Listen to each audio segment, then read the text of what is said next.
Durante mucho tiempo culpé al diablo por todo lo que estaba ocurriendo en mi vida. Si algo salía mal, era un ataque del enemigo. Si un negocio fracasaba, el diablo estaba tratando de detener mi propósito. Si alguien me fallaba, seguramente Satanás lo había usado para dañarme. Si tomaba una mala decisión y después sufría las consecuencias, inmediatamente comenzaba una guerra espiritual. Y no estoy diciendo que el diablo no exista. No estoy diciendo que no exista la oposición espiritual. Tampoco estoy diciendo que nunca existan personas que quieran dañarnos. Lo que sí estoy diciendo es que algunas veces le atribuimos al diablo decisiones que nosotros mismos tomamos. Hay cosas que no necesitan liberación, necesitan responsabilidad. Hay puertas que no abrió el enemigo, las abrimos nosotros. Hay consecuencias que no son una persecución espiritual, sino que son el resultado de nuestras decisiones emocionales, impulsivas e inmaduras. Y mientras responsabilizamos a todos los demás, seguimos repitiendo exactamente lo mismo. Déjame decirte algo. El diablo puede tentarte, las personas pueden herirte y tu historia puede condicionarte, pero ninguno de ellos puede decidir por ti. Y hoy no vengo a acusarte, lo que quiero es compartirte una historia que yo mismo viví. Porque es muy fácil predicar sobre las batallas que nunca hemos enfrentado, pero es diferente cuando tenemos que hablar desde nuestras propias ruinas. En algún momento yo también fui la víctima de mi propia historia. Hace aproximadamente 15 años viví uno de los momentos más difíciles de mi vida. Quebré emocionalmente, financieramente, todo se volvió un caos. Había tomado decisiones desde la inmadurez, desde heridas que no había tratado, desde la ignorancia, desde necesidades emocionales que intentaba resolver equivocadamente. Cometí muchos errores. Confié en personas que me engañaron. Hubo gente que me falló y me hizo mucho daño. Y aparte venía de una historia de una familia de escasos recursos, no había recibido educación financiera, sentía que el sistema en realidad no le daba oportunidad a las personas como yo. Había hechos reales detrás de mis argumentos. Y ese es el problema de las excusas. Casi siempre tienen una gran parte de verdad. Sí, hubo personas que me hicieron mucho daño. Hubo cosas que mis padres no pudieron enseñarme.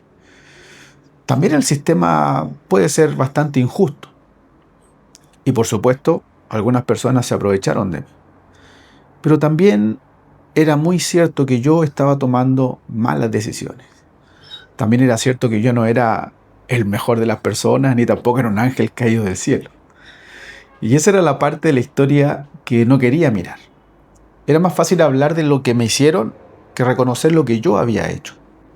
Era cristiano, conocía la Biblia, hablaba del Evangelio y podía explicar muchos conceptos, quizás como tú también el día de hoy. Pero nada de eso funcionaba en mi vida.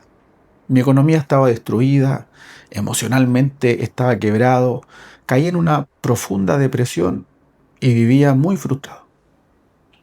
Entonces construí una explicación espiritual que me permitía continuar siendo la víctima. El diablo se está aprovechando de mí. Estoy bajo ataque porque tengo un gran propósito. Seguramente el enemigo sabe lo que Dios hará conmigo. Puede haber momentos que eso sea verdad, pero en mi caso esa explicación también me permitía evitar una conversación real conmigo mismo. Porque si todo era culpa del diablo, en realidad yo no tenía nada que cambiar. Solo tenía que esperar que Dios reprendiera al enemigo. Si todo era culpa de mis padres, yo no tenía nada que madurar. Si todo era culpa del sistema, yo no tenía nada que hacer. No sacaba nada con prepararme. Si todo era culpa de las personas que me engañaron, yo no tenía que examinar por qué había tomado ciertas decisiones. Y así descubrí una verdad que marcó mi vida. Mientras culpaba a otros por mi vida, les entregaba el poder de decidir mi futuro. Cuando todo es responsabilidad de otra persona, tu transformación también queda en manos de otra persona. Si necesitas que todos reconozcan lo que te hicieron para poder sanar, sigues dependiendo de ellos. si necesitas que tus padres regresen al pasado y te entreguen lo que nunca pudieron darte, nunca vas a poder avanzar. Si necesitas que el sistema sea completamente justo para comenzar a crecer, permanecerás paralizado. Si necesitas que el diablo deje de tentarte para obedecer a Dios, siempre tendrás la excusa perfecta y siempre la excusa estará disponible.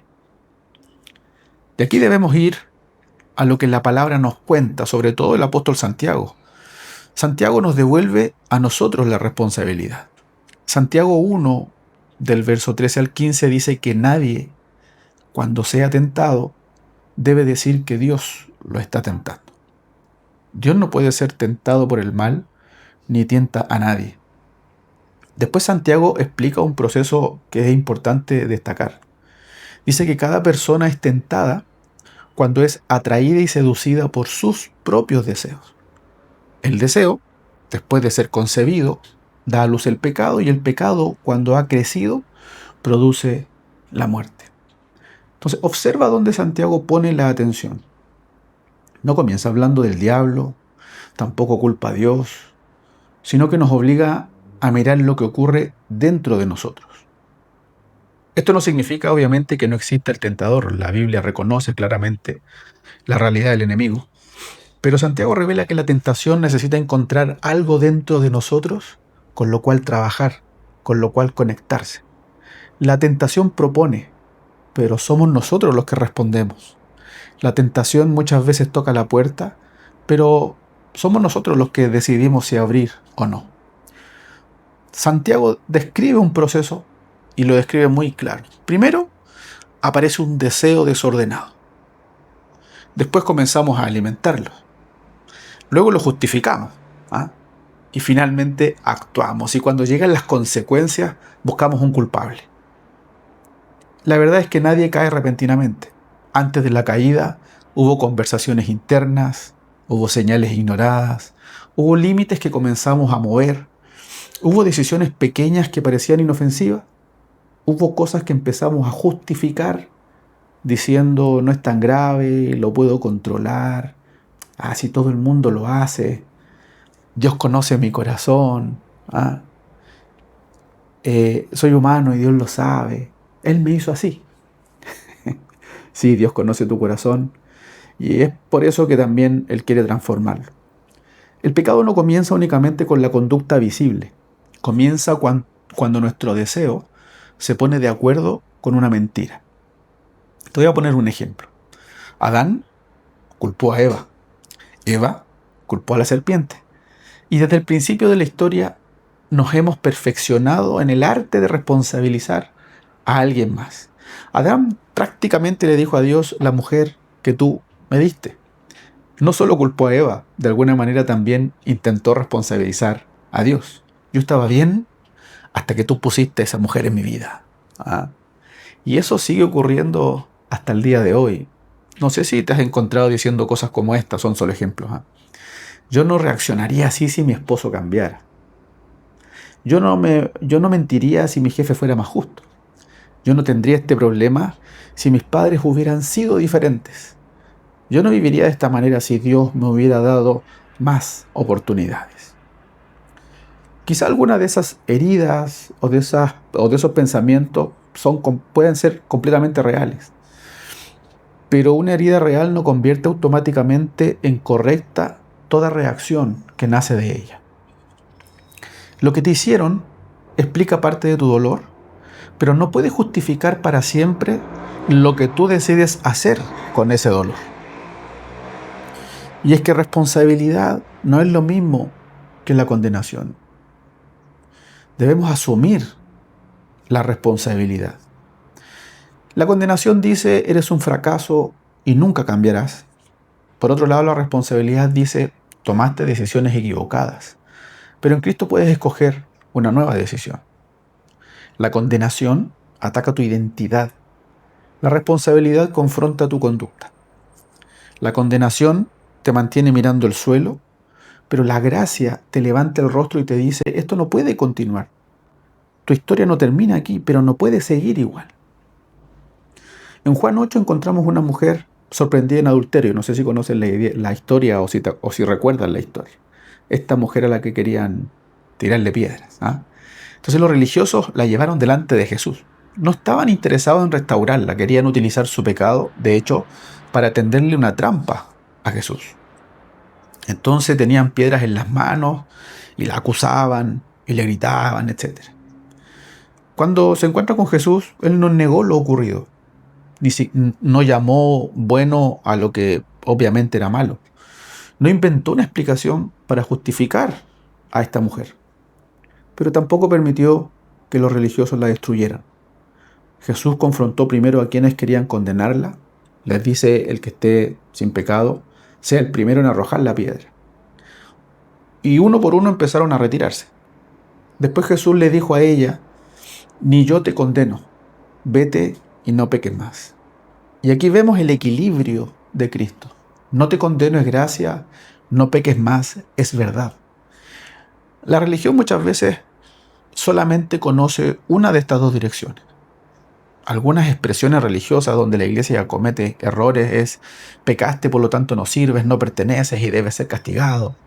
O otras voces, intentando escapar de la religión, dicen: no importa cómo vivas, Dios te ama, nunca te va a confrontar, a Él le importa tu corazón, etc. ¿Ah? Pero Jesús dijo ambas cosas. Dijo: no te condeno, pero también le dijo: no continúes viviendo así. La gracia no lanza piedras, pero tampoco acaricia las cadenas que te están destruyendo. Cristo no te avergüenza para transformarte. Cristo te ama, te recibe y te muestra una vida diferente. ¿Ok? Ahora, si bien es cierto, no todo lo que ocurrió en tu pasado fue tu responsabilidad. Y aquí quiero tocar un punto con mucho cuidado. No fue tu responsabilidad haber nacido en una familia disfuncional, quizás. No fue tu responsabilidad que alguien abusara de tu confianza. No fue tu responsabilidad que te abandonaran o que tus padres no tuvieran las herramientas emocionales quizás para criarte. Tampoco que alguien te mintiera, te traicionara, te maltratara, etc. Y no quiero que tomes este mensaje y cargues con culpas que no te corresponden, ¿ok? Pero aunque no seas responsable de lo que te ocurrió, hoy sí tienes responsabilidad sobre lo que haces con eso. No elegiste tus heridas, está bien, pero sí puedes decidir si tus heridas gobernarán en el presente. No elegiste el abandono, pero sí puedes decidir si el miedo al abandono te llevará a vivir una vida de control sobre los demás. Tampoco quizá elegiste la traición, pero sí puedes decidir no vivir desconfiando de cada persona que se te acerque. ¿Ok? No elegiste la pobreza ni la escasez, quizás en la infancia, pero sí puedes decidir si continuarás tomando decisiones financieras dominadas por la ansiedad, la apariencia o el temor. El pasado puede explicar por qué comenzaste a reaccionar de una determinada manera, pero Cristo quiere impedir que ese pasado siga dictando cómo termina tu historia. No eres el culpable de tus heridas ni de tu pasado, pero no puedes entregarles el gobierno de tu presente, ni mucho menos de tu futuro. Y esto fue lo que tuve que comprender en esta historia que les conté brevemente al principio. No podía volver atrás y cambiar mi infancia. No podía obligar a las personas que me habían engañado a reparar todo el daño. No podía esperar que el sistema se volviera completamente justo, pero sí podía reconocer mi inmadurez. Sí podía aprender lo que nadie me había enseñado. Sí podía dedicarme a sanar emocionalmente, sí podía pedir ayuda, sí podía dejar de tomar decisiones para impresionar a otros, sí podía ordenar mi vida, sí podía rendir mis deseos, temores y ambiciones delante de Cristo. Sí podía dejar de ser ese tipo de persona que fui. Y cuando empecé a asumir mi parte, mi propia responsabilidad, mis propias decisiones, fue cuando comencé a recuperar mi capacidad de avanzar. De repente cometemos el error de orar por cosas que debemos decidir. Algunas veces le pedimos a Dios que haga lo que Él nos está pidiendo que decidamos. Señor, sácame de esta relación. Pero Dios ya te mostró que esa relación está destruyendo tu vida. Deja de orar, hazlo. Señor, sana mis finanzas. Pero continúas gastando para sostener una imagen que no puedes financiar, o gastando en lo que no necesitas, o no eres ordenado con tus números. Señor, libra mi mente. Pero todos los días alimentas tu mente con aquello que aumenta tu miedo y tu ansiedad.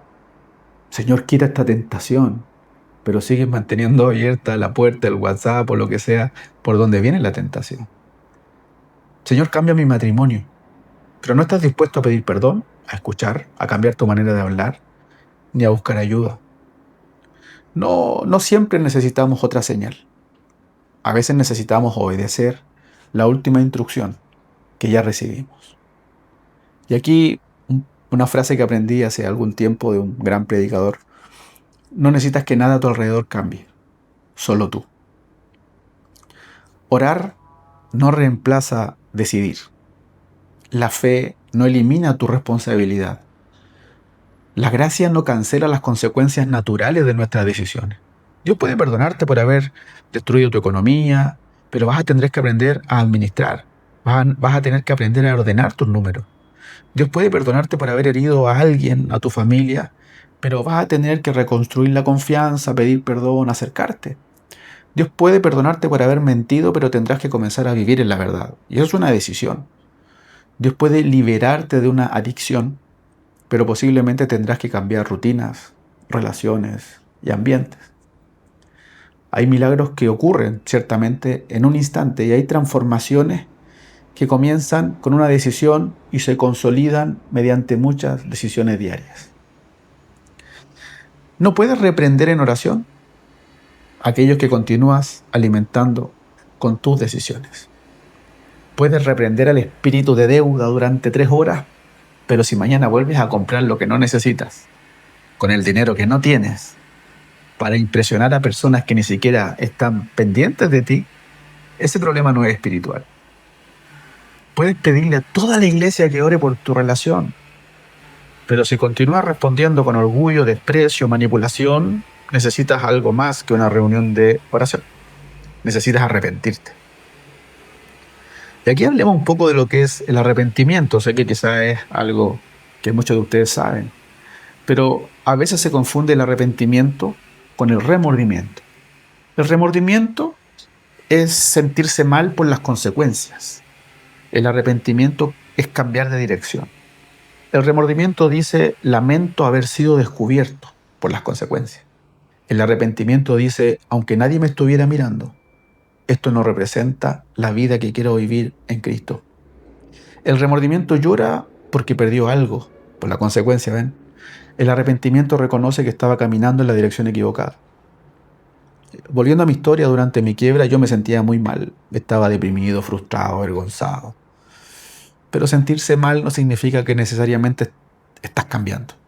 Uno puede llorar por las consecuencias y continuar defendiendo las decisiones que las produjeron. Mi transformación no comenzó solamente cuando sufrí. Comenzó cuando dejé de utilizar mi sufrimiento para justificarme. Comenzó cuando pude decir: sí, me hicieron daño, pero yo también me porté mal, yo también tomé decisiones equivocadas. Sí, no me enseñaron, pero ahora es responsabilidad mía aprender lo que me falta. Sí, enfrenté injusticias, pero no voy a permitir hoy que la injusticia transforme mi corazón en un lugar lleno de amargura. Sí, existe un enemigo, pero no le voy a atribuir a él las decisiones que yo debo asumir. Eso es arrepentimiento. No significa que te odies, no. Significa estar de acuerdo con Dios en aquello que necesitas cambiar. Porque el arrepentimiento no es el momento en que Dios te humilla, es el momento en que deja de defender aquello que te está destruyendo. Y aquí toma un lugar importante la gracia de Dios, porque la gracia no te deja solo frente a tu responsabilidad. ¿Ok? Porque todo esto que te estoy hablando quizás te lleva a pensar que todo depende de ti o todo depende de mí. No, eso se aleja de lo que es el Evangelio. El mensaje del Evangelio no es esfuérzate más, controla todos tus impulsos y demuestras que eres una buena persona. No, eso sería regresar a la religión, donde todo es por mérito. El nuevo pacto no consiste en que Dios te muestra una vida imposible y después te abandona para que intentes alcanzarla. No, no, en Cristo recibimos una nueva vida. Romanos 6 enseña que el pecado ya no tiene poder sobre nosotros, ya no nos gobierna. No estamos bajo la ley, sino bajo la gracia. Y la gracia no significa que el pecado dejó de ser importante, significa que el pecado dejó de ser nuestro Señor, nuestro dueño. Tito 2 dice que la gracia de Dios nos enseña a renunciar a la impiedad y a vivir de una manera diferente. La gracia perdona, pero también educa. La gracia recibe, pero también transforma. La gracia te dice ya no tienes que vivir como esclavo de ese deseo. El Evangelio no te coloca solo frente a tus debilidades. Cristo vive en ti, su Espíritu obra en ti, y ahora puedes reconocer un deseo sin la necesidad de obedecerlo. Puedes sentir una tentación sin convertirla en una decisión. Puedes haber aprendido una conducta durante años y comenzar a caminar en una dirección nueva. Puedes decir, esto es lo que aprendí en mi familia, pero no continuará en mi vida, en mi presente, ni en los que vienen después de mí. Así reaccioné toda mi vida, pero esa reacción ya no gobernará ni mi presente ni mi futuro. Esto me ocurrió, pero no se convertirá en mi identidad. Cometí este error, pero este error nunca va a tener la última palabra. Asumir responsabilidad no significa salvarte a ti mismo, significa dejar de resistirte a la transformación que Cristo quiere producir en ti. Entonces hay 3 preguntas que debemos responder. 1. ¿A quién estás culpando? ¿A tus padres, a tu pareja, a una iglesia que te hirió, a un líder quizás, a la falta de oportunidades, a la sociedad, al sistema, al gobierno de turno, al diablo? Quizás realmente te hicieron daño. No quiero sonar simplista ni tampoco negar lo que puedes estar viviendo. Pero, ¿en qué momento esa persona dejó de ser solamente parte de tu pasado y comenzó a gobernar tu presente? Si cada vez que alguien te confronta respondes contando lo que otro te hizo, quizá esa herida se convirtió en la excusa perfecta del presente. Segunda pregunta, ¿qué decisión estás evitando? Quizás ya sabes que necesitas pedir perdón. Ya sabes que necesitas terminar una relación destructiva. Quizás ya sabes que necesitas ordenar tus finanzas, ya sabes que necesitas pedir ayuda profesional, ya sabes que debes dejar de esconder una conducta. Quizás ya sabes que debes colocar límites, que debes regresar a la verdad. No necesitas una nueva revelación para obedecer lo que Dios ya te dijo y ya te mostró. Necesitas tomar decisiones.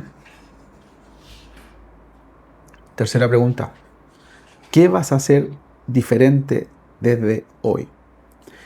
No mañana, no cuando los demás cambien, no cuando sientas ganas, no cuando desaparezca la tentación. No. ¿Qué decisión concreta tomarás hoy? Porque una intención sin una decisión se convierte en otra excusa. Para concluir, quiero decirte que no eres solamente lo que te ocurrió. No eres el error que cometiste, no eres la familia en la cual naciste, no eres la quiebra que atravesaste, no eres la adicción que te dominó, no eres el rechazo que experimentaste, ni siquiera eres la opinión de quienes te condenaron. En Cristo existe una nueva vida. Pero esa vida nueva no se manifiesta mientras continúas protegiendo las mismas excusas. Tal vez llevas años pidiéndole a Dios que cambie tu vida y hoy Dios te está mostrando la decisión que tú debes tomar. No para comprar su amor, no para ganar su perdón, no para demostrar que mereces una oportunidad, sino porque en Cristo ya fuiste amado, recibido y llamado a vivir en libertad. Entonces, Jesús se pone hoy entre ti y las piedras de la condenación, ¿ves? Pero también te mira con amor y te dice, vete y no continúes viviendo de la misma manera. No te condeno, pero no llames libertad a lo que te mantiene esclavo. No te condeno, pero deja de justificar lo que te está destruyendo, lo que está destruyendo tu casa. No te condeno, pero deja de culpar a todos por las decisiones que a ti te corresponde asumir. Está bien, no te condeno. Levántate. Hay una vida diferente delante de ti. pero eres tú quien decide si vivirla o no, si avanzar o no, o si seguir excusándote o quejándote de todo lo que sucedió antes. Entonces quiero invitarte a pensar en una decisión específica. No en 10, solo una. ¿Cuál es la excusa que tienes que abandonar? ¿Cuál es la conversación que debes tener? ¿Cuál es la conducta que necesitas confesar? ¿Cuál es la puerta que debes cerrar? ¿Cuál es el paso que llevas demasiado tiempo postergando? Es imposible que cambies todo tu pasado hoy, pero hoy puedes cambiar la dirección en la cual estás caminando. Sí, la tentación va a aparecer, de hecho va a aparecer. Tu historia puede doler, las consecuencias pueden necesitar tiempo para que sean resueltas, pero en Cristo ya no estás condenado a repetir la misma historia. Debes salir de ese bucle. Hoy puedes decidir. Hoy puedes dejar las excusas de lado, tomar acción y avanzar hacia la nueva vida que Dios te regaló. Y antes de terminar, me gustaría hacer una oración por ti y darle gracias a Dios porque Él no viene con piedras hacia nosotros. Al revés, Él nos recibe con su amor, ¿cierto? Él conoce nuestra historia, nuestras heridas, nuestras luchas, incluso lo que necesitamos ocultar. Pero quiero invitarte a que ores y digas: Señor, yo renuncio a esa necesidad de culpar a otros. Reconozco el daño que hemos recibido, pero también asumo la responsabilidad de mis decisiones. Dile al Señor: muéstrame aquello en lo que me he estado escondiendo, justificando. Muéstrame las puertas que continúo dejando abiertas. Muéstrame las conversaciones, límites y decisiones que he postergado. Dile a Él: no quiero vivir más bajo condenación. Quiero vivir en tu gracia.